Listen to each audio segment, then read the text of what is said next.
नमस्कार साथियों, स्वागत है आप सभी का हमारे YouTube चैनल श्री हंस वाहिनी इंस्टीट्यूट पर। आज का तारीख है 26 जुलाई 2022 और इस दिन के करंट अफेयर्स के सभी अति महत्वपूर्ण प्रश्न हम लोग इस वीडियो में डिस्कस करेंगे। तो चलिए करंट अफेयर्स एक अनोखी सोच के साथ आज का वीडियो शुरू करते हैं, लेकिन उससे पहले आज का मोटिवेशन देख लेते हैं। आज का मोटिवेशन है, मेहनत का फल और समस्या का हल देर से ही सही लेकिन मिलता ज़रूर है। बिल्कुल सही बात है। आप अगर मेहनत कर रहे हैं तो आपको एक न एक दिन सफलता ज़रूर प्राप्त होगा, ठीक है, इसमें दो राय नहीं है। बस बाकायदा आप उस मेहनत को लगन से करते रहिए, ठीक है। तो चलिए इसी मोटिवेशन के साथ आज का पहला क्वेश्चन देख लेते हैं। आज का पहला क्वेश्चन है, हाल ही में विश्व ड्राउनिंग प्रिवेंशन दिवस कब मनाया जाता है या कब मनाया गया है, ठीक है। Option number A 25 July, option number B 22 July, option number C 20 July या ऑप्शन नंबर डी 15 जुलाई। तो विश्व ड्राउनिंग प्रिवेंशन दिवस, प्रिवेंशन का मतलब होता है रोकना, है ना। प्रिवेंशन का मतलब रोकना, है ना। तो जो मतलब दुनिया में लोग डूब के मरते हैं उसको रोकना, प्रिवेंट करना, ठीक है। ये दिवस कब मनाया जाता है? तो ये दिवस मनाया जाता है 25 जुलाई को। ऑप्शन नंबर ए इसका सही आंसर हो जाएगा, ठीक है। और ये किसके द्वारा मनाया जाता है? यूनाइटेड नेशंस के द्वारा मनाया जाता है, इसे भी याद रखिएगा, ठीक है। यही इसमें दिया हुआ है कि ये जो दिवस है ये यूनाइटेड नेशंस के द्वारा सेलिब्रेट किया जाता है। और जितने भी प्रतिवर्ष डूब जाते हैं बच्चे हैं या बुजुर्ग, जो भी डूब के जिनकी मौतें हो जाती है उसको रोकना, उसको रोकने के लिए ये दिवस मनाया जाता है, ठीक है। तो इसे याद रखिएगा, विश्व ड्राउनिंग प्रिवेंशन दिवस 25 जुलाई को मनाया जाता है। चलिए नेक्स्ट क्वेश्चन पे चलते हैं।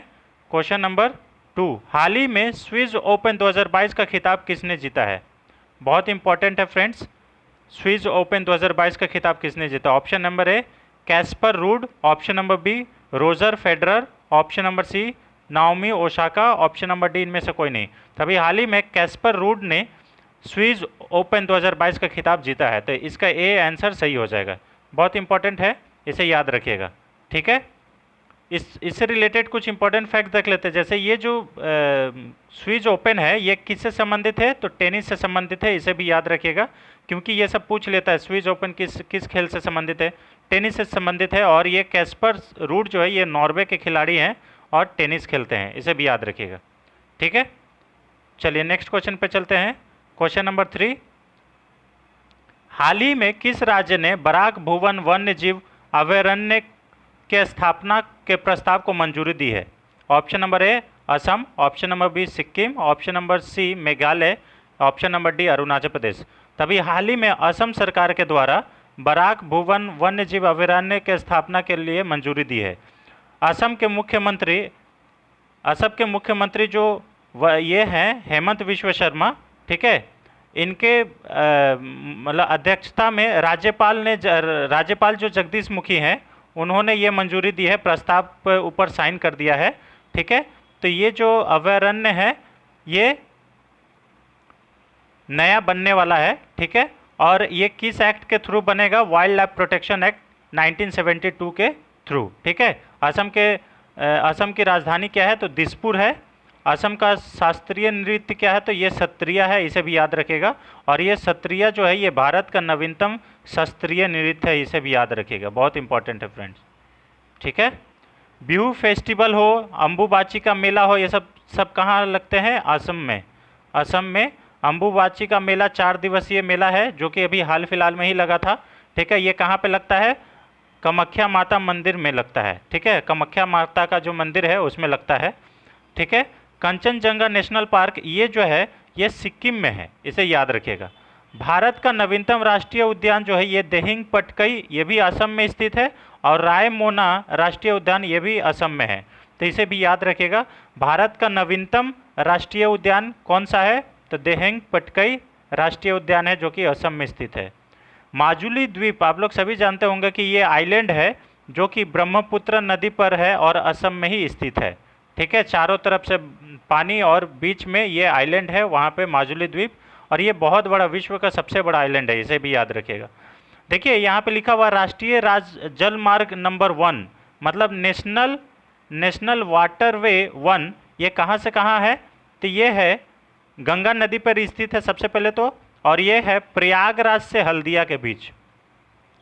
अब आपको मालूम होगा कि प्रयागराज को पहले इलाहाबाद के नाम से जाना जाता था। तो ये कहाँ पे है? प्रयागराज यूपी में है, और हल्दिया कहाँ है? वेस्ट बंगाल में है, इसे भी याद रखिएगा। राष्ट्रीय जल मार्ग नंबर 2 ये ढुबरी से सादिया तक है, इसी पे ढोला सादिया पुल भी बना हुआ है, इसे भी याद रखिएगा, ढोला सादिया पुल। चलिए नेक्स्ट क्वेश्चन पे चलते हैं। क्वेश्चन नंबर 4, हाल ही में केंद्र सरकार ने भारतीय ध्वज संहिता में संशोधन किया है, ये संहिता किस वर्ष का है? Option number A 2002, option number B 2011, option number C 2020, या ऑप्शन नंबर डी इनमें से कोई नहीं। तो देखिए, पहले जो ध्वज मतलब झंडा जो है, ये झंडा फहराने का जो समय था वो ये नियम में लिखा हुआ है कि झंडा सूर्योदय के बाद और सूर्यास्त से पहले ही के बीच में ही फहराया है। मतलब सुबह होने के बाद फहराना है और शाम को होने से पहले उसे उतार लेना है। ठीक है, ये नियम था। लेकिन अभी हाल फिलहाल में, क्योंकि हम लोग आज़ादी का 75वीं वर्षगांठ मना रहे हैं, तो इस बार भारत सरकार के द्वारा हर घर तिरंगा अभियान चलाया जा रहा है, और ये बोला जा रहा है कि आप लोग सभी कोई, चाहे वो घर हो, ऑफिस हो, किसी भी जगह पे हो, आप अपने से झंडा फहरा सकते हैं। इसके लिए कोई भी दिक्कत नहीं होगा, और 24 घंटा फहरा सकते हैं, कोई दिक्कत नहीं है, किसी भी टाइम आप फहराइए, कोई दिक्कत नहीं है। ठीक है, तो ये जो संहिता है, ये जो संशोधन है, ये 2002 में किया गया है। ठीक है, तो झंडा जो संहिता है इसमें 2002 का था, इसमें संशोधन किया गया है। ठीक है, इससे रिलेटेड कुछ इंपॉर्टेंट फैक्ट्स देख लेते हैं। जैसे अभी क्या है, नागरिकों को 24 घंटे झंडा फहराने का इसमें परमिशन मिल गया, और ये किस लिए हो रहा है? 75वीं वर्षगांठ है आज़ादी के अमृत महोत्सव के उपलक्ष्य में। ठीक है, इसके लिए भारत सरकार के द्वारा हर घर तिरंगा अभियान चलाया जा रहा है, इसे भी याद रखिएगा। और हम भी आप लोग से आग्रह करेंगे कि आप 15 अगस्त का दिन हर कोई झंडा लगा के क्लास करेगा, और हर कोई अपना अपना घर में झंडा फहराएंगे। ठीक है, चलिए इसी से रिलेटेड कुछ इंपॉर्टेंट फैक्ट देते हैं। जैसे तिरंगा को राष्ट्रीय ध्वज के रूप में कब अपनाया गया? तो ये 22 जनवरी 1947 को अपनाया गया है, इसे भी याद रखिएगा। ठीक है, हमारा राष्ट्रीय ध्वज होगा ये तिरंगा, ये कब ऐसा किया गया है? 22 जनवरी 1947 को। राष्ट्रगान जो जन गण मन है, ये कब अपनाया गया है? तो 24 जनवरी 1950 को अपनाया गया था, इसे भी याद रखिएगा। सबसे बड़ा खादी का राष्ट्र ध्वज ये कहाँ पे बन रहा है? तो राजस्थान के जैसलमेर में तैयार किया गया है, इसे भी याद रखिएगा। ठीक है, और ब्रांड एम्बेसडर अगर आपसे पूछ लिया जाए कि खादी के ब्रांड एम्बेसडर कौन है, तो मनोज तिवारी हैं, इसे भी याद रखिएगा, बहुत इंपॉर्टेंट है। ठीक है, और केवीआईसी के मिनिस्टर कौन है अभी? तो नितिन गडकरी जी हैं, जो कि रोड मिनिस्टर, हाईवे मिनिस्टर भी हैं। ठीक है, रेलवे मिनिस्टर तो अश्वनी वैष्णव जी हैं। ठीक है, चलिए नेक्स्ट क्वेश्चन पे चलते हैं। क्वेश्चन नंबर 5, हाल ही में कौन सा जिला देश का पहला प्रमाणित हर घर जल वाला जिला बन गया है? देखिए, हम हर घर जल वाला राज्य नहीं पूछे हैं, अगर राज्य होता तो वो होता गोवा। ठीक है, गोवा जो है ये पहला हर घर जल वाला राज्य बना है, लेकिन यहाँ पे जिले का बात आया है, तो इसका पहले ऑप्शन देख लेते हैं। Option number A Burhanpur, option number B Puri, option number C Jabalpur, या ऑप्शन नंबर डी इनमें से कोई नहीं। तो अभी हाल ही में जो ये बुरहानपुर डिस्ट्रिक्ट है, बुरहानपुर मध्य प्रदेश में पड़ता है। ठीक है, इस जिला को हर घर जल वाला जिला घोषित किया गया है। ठीक है, तो इसे याद रखेगा, ये एमपी में है। ठीक है, और जल जीवन मिशन की बात करें तो ये इसका शुरुआत कब हुआ था? 15 अगस्त 2019 को। किसके द्वारा? तो प्रधानमंत्री नरेंद्र मोदी के द्वारा इसका शुरुआत किया गया था। इसी का जो मिशन है, इस मिशन में 2024 तक ये लक्ष्य रखा गया है कि हर घर जल को पहुंचाना है। ठीक है, इसे भी याद रखिएगा। ठीक है, जल शक्ति मंत्रालय के मंत्री हैं गजेंद्र सिंह शेखावत, इसे भी याद रखिएगा, बहुत इंपॉर्टेंट है। अगर आपसे पूछ लिया जाए कि जल जीवन मिशन जो ये किसके अंदर आता है, तो ये आता है जल शक्ति मंत्रालय के अंदर में। ठीक है, और इसका शुरुआत कब हुआ था? 15 अगस्त 2019 को। ठीक है, और इसके मंत्री कौन है? गजेंद्र सिंह शेखावत। हर घर जल वाला जो राज्य है ये गोवा है, ये पहला बना है। ठीक है, अगर मध्य प्रदेश की बात करें तो यहाँ पे भारत का पहला जियो पार्क खुला है, और ये कहाँ पे खुला है? जबलपुर के लम्हेटा गांव में, इसे भी याद रखेगा। मध्य प्रदेश में जबलपुर है, जबलपुर में एक लम्हेटा गांव है, वहाँ पे पहला जियो पार्क खुला है। जबलपुर नर्मदा नदी के किनारे स्थित है, इसे भी याद रखिएगा, आप लोग सभी कोई जानते हैं। ठीक है, भारत का पहला बायोमास आधारित हाइड्रोजन संयंत्र, ये भी इंदौर मध्य प्रदेश में स्थापित किया गया है, बहुत इंपॉर्टेंट है। ठीक है, तानसेन महोत्सव, खजुराहो महोत्सव, ये सब कहाँ पे है? ये सब मध्य प्रदेश में मनाया जाता है। खजुराहो का जो मंदिर है ये पंचायतन शैली में निर्मित है और चंदेल शासकों के द्वारा इसे बनाया गया था। ठीक है, धुआंधार जलप्रपात हो या ओमकारेश्वर बांध हो, ये सब नर्मदा नदी पर स्थित है, इसे भी याद रखेगा। आपको मालूम होगा कि जो स्टैचू ऑफ यूनिटी है ये भी नर्मदा नदी पर स्थित है, इसे भी याद रखिएगा। ठीक है, लेकिन वो क्या है? वो गुजरात में है। ठीक है, नेक्स्ट क्वेश्चन, क्वेश्चन नंबर 6, हाल ही में किस राज्य के पुलिस के द्वारा EFIR प्रणाली को शुरू किया गया है? Option number A Gujarat, option number B Himachal Pradesh, option number C Uttar Pradesh, option number D Jharkhand.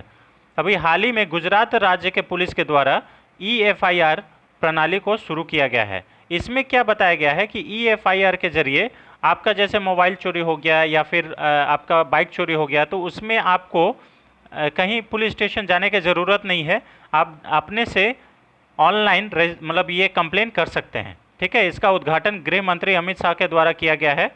Gujarat का बात करें तो उसका राजधानी गांधीनगर है। ठीक है, और मुख्यमंत्री भूपेंद्र पटेल हैं, इसे भी याद रखेगा। और राज्यपाल कौन है? आचार्य देवव्रत। ठीक है, अभी आपको मालूम होगा कि IIT गांधीनगर में हम लोग का जो भारत का सुपर कंप्यूटर परम आनंद को स्थापित किया गया है, इसे भी याद रखिएगा। भारत का पहला राज्य जो बना है गुजरात, जो कि बालिका पंचायत को शुरू करने वाला राज्य है। ठीक है, बालिका पंचायत मतलब यहाँ पे बच्चे जो है वो पंचायत को चलाते हैं। ठीक है, तो ये बालिका पंचायत है, यहाँ पे एक लड़की पंचायत को चलाती है। ठीक है, ड्रोन के द्वारा इंडिया पोस्ट मेल जो मेल है, डाक है, उसको डिलीवरी करने वाला देश का पहला राज्य कौन बना है? गुजरात बना है, ड्रोन के जरिए। ठीक है, दुनिया के अच्छा मेडिसिन फ्रॉम द स्काई किस राज्य के द्वारा चला गया है? तो ये तेलंगाना के द्वारा चला गया है, हैदराबाद में, इसे भी याद रखिएगा। ठीक है, ये भी ड्रोन के माध्यम से ही आपके घर तक मेडिसिन पहुंचाया जाएगा। ठीक है, ड्रोन आपको मालूम है ना, शादी ब्याह में जो उड़ाता है उसके जरिए आपको घर तक ये दवा पहुंचा देगा, मेडिसिन फ्रॉम द स्काई। ठीक है, दुनिया के पहले नैनो यूरिया संयंत्र, ये भी गुजरात के कलोल में स्थापित किया गया है, इसे भी याद रखिएगा, बहुत इंपॉर्टेंट है ना। चलिए नेक्स्ट क्वेश्चन पे चलते हैं। अच्छा, और भी गुजरात से रिलेटेड है, जैसे स्टील का स्लैग जो स्टील ऐश है उससे भारत की पहली सड़क बनाया गया है, ये भी गुजरात में। ठीक है, दूधवानी जो भारत के पहले सामुदायिक रेडियो स्टेशन है, ये भी कहाँ पे स्थापित किया गया है? गुजरात में। ठीक है, 36वें राष्ट्रीय खेल 2022 का आयोजन कहाँ पे किया जाएगा? गुजरात में किया जाएगा। कैबिनेट हिमाचल प्रदेश के द्वारा शुरू किया गया है, बहुत इंपॉर्टेंट है। गिर राष्ट्रीय उद्यान, ठीक है, ये कहाँ पे स्थित है? गुजरात में है, जो कि एशियाटिक लायन के लिए फेमस है। ठीक है, statue of unity Sardar Vallabh भाई पटेल की प्रतिमा है, सबसे ऊंची प्रतिमा है, जो कि नर्मदा नदी पर स्थित है। और आपसे पूछ लिया जाए कि स्टैचू ऑफ यूनिटी के वास्तुकार कौन है, तो ये राम सुतार जी हो जाएंगे, इसे भी याद रखिएगा। ठीक है, चलिए नेक्स्ट क्वेश्चन पे चलते हैं, क्वेश्चन नंबर 7, हाल ही में भारत का पहला ब्रेन हेल्थ क्लिनिक, अपनी तरफ का पहला ब्रेन हेल्थ क्लिनिक कहाँ पे शुरू किया जाएगा? Option number A Bengaluru, option number B Gandhinagar, option number C Nai Delhi, option number D Mumbai. तभी हाल ही में बेंगलुरु में भारत का अपनी तरह का पहला हेल्थ क्लिनिक शुरू किया जाएगा। और ये किस इनिशिएटिव के द्वारा किया जाएगा? तो कभी से क्या बनता है? के से कर्नाटक, बी से ब्रेन, एच से हेल्थ, आई से इनिशिएटिव। ठीक है, तो कभी कर्नाटक ब्रेन हेल्थ इनिशिएटिव के अंतर्गत ये ब्रेन क्लिनिक का उद्घाटन किया जाएगा, स्थापना किया जाएगा। कर्नाटक की राजधानी बेंगलुरु है। कर्नाटक के राज्यपाल थावर चंद गहलोत जी हैं और इसके मुख्यमंत्री कर्नाटक के मुख्यमंत्री वशवराज बुम्बई हैं। मोहल्ला क्लिनिक दिल्ली सरकार के द्वारा चला गया है और नमा क्लिनिक ये कर्नाटक सरकार के द्वारा चला गया है।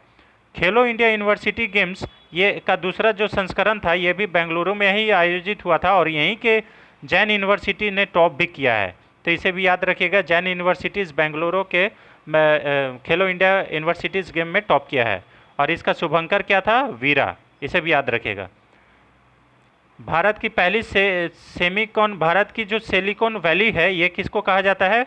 बेंगलुरु को कहा जाता है। अब पहली सेमिकॉन इंडिया 2022 कॉन्फ्रेंस का आयोजन भी बेंगलुरु में किया गया था। ये सेमिकॉन क्यों? क्योंकि जो बेंगलुरु है यहाँ पे सेमीकंडक्टर का निर्माण होता है, ठीक है, सेमीकंडक्टर का। तो आप लोग जो देखे होंगे सेमीकंडक्टर का उपयोग कहाँ होता है? मोबाइल में होता है, ठीक है, मोबाइल में होने के साथ साथ गाड़ी में जो डिस्प्ले आता है वो उसमें होता है। जितने भी अभी आजकल जो गाड़ीज़ में फीचर्स देखते हैं ना, 4 चक्का वाहन हो गया, सारे जो डिस्प्ले आ रहा है उसमें सेमीकंडक्टर ही लगे हुए होते हैं, ठीक है। तो बहुत इंपॉर्टेंट है सेमिकॉन इंडिया 2022 कॉन्फ्रेंस, इसे भी याद रखिएगा। चलिए नेक्स्ट क्वेश्चन पे चलते हैं। क्वेश्चन नंबर 8, हाल ही में किसने ई अमृत मोबाइल ऐप लॉन्च किया है? ऑप्शन नंबर ए NITI Aayog, option number B सहकारिता मंत्रालय, ऑप्शन नंबर सी रक्षा मंत्रालय, ऑप्शन नंबर डी जल संसाधन मंत्रालय। देखिए, तो हाल ही में नीति आयोग के द्वारा क्या मोबाइल ऐप लॉन्च किया गया है? ई अमृत मोबाइल ऐप लॉन्च किया गया है, ठीक है। अमृत क्यों? क्योंकि आज़ादी का 75वीं वर्षगांठ है, तो इसलिए ये है, ठीक है। और ई से यहाँ पे इलेक्ट्रिक हो जाएगा, है ना, ई से इलेक्ट्रिक हो जाएगा। इलेक्ट्रिक वाहन को प्रोत्साहित करने के लिए ये है, इलेक्ट्रॉनिक नहीं इलेक्ट्रिक हो जाएगा, है ना, इलेक्ट्रिक वाहन, ठीक है। तो ये नीति आयोग के द्वारा ये किया गया है। सहकारिता मंत्री कौन है? तो अमित शाह हैं, इसे भी याद रखिएगा। रक्षा मंत्रालय कौन है? राजनाथ सिंह है, ठीक है। चलिए नेक्स्ट क्वेश्चन पे, मतलब इससे रिलेटेड कुछ इंपॉर्टेंट फैक्ट्स देख लेते हैं। जैसे बहुत इंपॉर्टेंट है फ्रेंड्स, नीति आयोग की स्थापना आप लोग सभी को जानते हैं 1 जनवरी 2015 को किया गया था। इसका आने की संभावना कम है।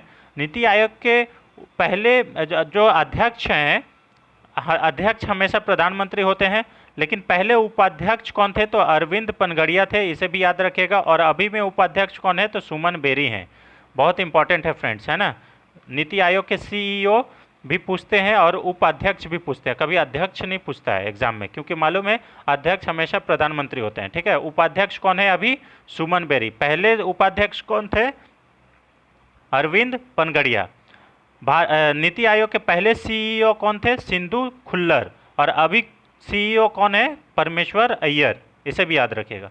यह मोबाइल ऐप अमृत महोत्सव के उपलक्ष्य में लॉन्च किया जा रहा है और ये इलेक्ट्रिक वाहन के बारे में जागरूकता पैदा करेगा, इसे भी याद रखिएगा, ठीक है। ई अमृत महोत्सव, ये जो ई अमृत मोबाइल ऐप है, इसमें यूके गवर्नमेंट भारत का मदद करेगा, यूके, ठीक है, इंग्लैंड भारत का मदद करेगा। अच्छा, इलेक्ट्रिक वाहन से रिलेटेड भारत में एक योजना चलती है, उसका नाम है फेम योजना। फेम का फुल फॉर्म क्या है? Faster adoption and manufacturing of hybrid electrical vehicles, electric vehicles, इसे भी याद रखिएगा, बहुत इंपॉर्टेंट है। आपसे ऐसा भी पूछ सकता है कि फेम में एम का क्या मतलब है या ई का क्या मतलब है, ऐसा पूछता है ना। तो faster adoption and manufacturing of hybrid electric vehicles इसका फुल फॉर्म हो जाएगा, ठीक है। और इसका 2.0 संस्करण भी लॉन्च हो चुका है, ठीक है, इसे भी याद रखिएगा, फेम 2.0। किसान ऐप आईआईटी रुड़की के द्वारा मौसम संबंधी जानकारी देने के लिए लॉन्च किया गया है। और दिशान ऐप्स जो है, दिशांक ऐप, ये कर्नाटक सरकार के द्वारा भूमि रिकॉर्ड को रखने के लिए बनाया गया है, इसे भी याद रखिएगा, बहुत इंपॉर्टेंट है, ठीक है। चलिए फ्रेंड्स नेक्स्ट पे चलते हैं। क्वेश्चन नंबर 9, हाल ही में वशीफा नाजरीन ने K2 फतह किया है, यह किस देश की पहली महिला बनी है? ऐसा करने वाली यह किस देश की पहली महिला बनी है? Option number A Bangladesh, option number B Myanmar, option number C Afghanistan, option number D Pakistan. तो ये वसीफ़ा जहरीन जो है, नजरीन, ये K2, माउंट K2 को फतह की है, मतलब उस पर चढ़ी है, और ये ऐसा करने वाली ये पहली महिला बांग्लादेश की बनी है, ठीक है। तो ऑप्शन नंबर ए इसका सही आंसर हो जाएगा, ठीक है। ये बांग्लादेश की रहने वाली है, ठीक है। और K2 की ऊंचाई की बात करें तो ये 8611 मीटर इसका जो ऊंचाई है ये है, ठीक है।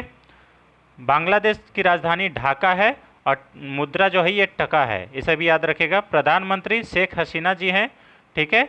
और बांग्लादेश के राष्ट्रपति कौन है? अब्दुल्ला, बांग्लादेश के राष्ट्रपति अब्दुल्ला हमीद है, इसे भी याद रखिएगा, ठीक है। मुस्तफिर रहमान जो है, ये बांग्लादेश ने भारत में अपना उच्चायुक्त नियुक्त किया गया है, हाई कमिश्नर इसको बोलते हैं, ठीक है, हाई कोर्ट नहीं, हाई कमिश्नर, ठीक है, हाई कमिश्नर हर देश में हर कोई इंसान, मतलब जैसे भारत के द्वारा भी बांग्लादेश में कोई हाई कमिश्नर होगा, ठीक है, ऐसा। तो अच्छा, उसके बाद मिताली एक्सप्रेस, मैत्री एक्सप्रेस और बंधन एक्सप्रेस, ये 3 ट्रेन जो है ये भारत और बांग्लादेश के बीच चलाई जाती है। बोंगो सागर युद्ध अभ्यास भारत और बांग्लादेश के बीच होता है। और एक है संप्रीति, ठीक है, ये क्या नाम है, संप्रीति युद्ध अभ्यास भी किसके बीच में होता है, भारत और बांग्लादेश के बीच, ठीक है, इसे भी याद रखिएगा, बहुत इंपॉर्टेंट है। मुंबई में जो आयोजित होने वाली 17वीं अंतर्राष्ट्रीय फिल्म महोत्सव है, इसमें फोकस कंट्री किसको रखा गया है, तो बांग्लादेश को रखा गया है, इसे भी याद रखिएगा। और बांग्लादेश अपनी पहली डिजिटल जनगणना कराने जा रहा है, इसकी ये घोषणा किया है, इसे भी याद रखिएगा। देखिए, मुंबई में जो आयोजित 17वीं अंतर्राष्ट्रीय फिल्म महोत्सव होगा, उसमें फोकस कंट्री बांग्लादेश को रखा गया है, बहुत इंपॉर्टेंट है, ठीक है। चलिए नेक्स्ट क्वेश्चन पे, आज का लास्ट क्वेश्चन फ्रेंड, आज का लास्ट क्वेश्चन है क्वेश्चन नंबर 10। हाल ही में जेसी डेनियल अवार्ड 2022 से सम्मानित किसे किया गया है, ठीक है। Option number A KP Kumaran, option number B Kaushik Bhattacharya, option number C Shankar Dev, option number D इनमें से कोई नहीं। तभी हाल ही में केपी कुमारन को जेसी डेनियल अवार्ड 2022 से सम्मानित किया गया है। एक्चुअली ये है क्या, ये केरल राज्य का फिल्म के क्षेत्र में सर्वोच्च पुरस्कार दिया जाता है, ठीक है। और ये अभी केपी कुमारन को दिया गया है, ठीक है, बहुत इंपॉर्टेंट है। ये किस राज्य से संबंधित है, तो केरल से। और केपी कुमारन है क्या, तो ये मलयालम फिल्म के निर्माता है, मतलब डायरेक्टर है, फिल्म डायरेक्टर है। कौन सा फिल्म के, कौन सा भाषा के, मलयालम के, इसे भी याद रखेगा। इसमें 5 लाख इनाम का राशि है, इसे भी याद रखेगा। मोस्ट फिल्म फ्रेंडली अवार्ड ये किस राज्य को मिला है, तो मध्य प्रदेश को मिला है मोस्ट फिल्म फ्रेंडली अवार्ड, ठीक है। सुभाष चंद्र बोस आपदा प्रबंधन पुरस्कार व्यक्तिगत श्रेणी में किसे मिला है, तो प्रोफेसर विनोद कुमार को मिला है, ठीक है, इसे याद रखेगा। और सुभाष चंद्र बोस आपदा प्रबंधन पुरस्कार अगर संस्थागत श्रेणी में बात करें तो ये गुजरात आपदा प्रबंधन बोर्ड को मिला है, इसे भी याद रखेगा। इसका जो इनाम राशि है ये 51 लाख रुपये दिया जाता है। सुभाष चंद्र बोस आपदा प्रबंधन जो पुरस्कार है, इसमें इनाम का राशि कितना है, 51 लाख रुपये दिया जाता है, तो इसे याद रखिएगा। व्यक्तिगत श्रेणी में प्रोफेसर विनोद कुमार को मिला है और संस्थागत श्रेणी में गुजरात आपदा प्रबंधन बोर्ड को दिया गया है। तो ये रहे फ्रेंड्स आज के 10 अति महत्वपूर्ण प्रश्न। आई होप आपको वीडियो पसंद आया होगा। अगर आप चैनल पर नए हैं तो चैनल को सब्सक्राइब करें फ्रेंड्स, और अपने फैमिली फ्रेंड्स के साथ ज़रूर शेयर करें, हमारा सपोर्ट करें ताकि और हम आपके लिए बेहतर कुछ कर पाएँ। Thanks for watching, thank you so much.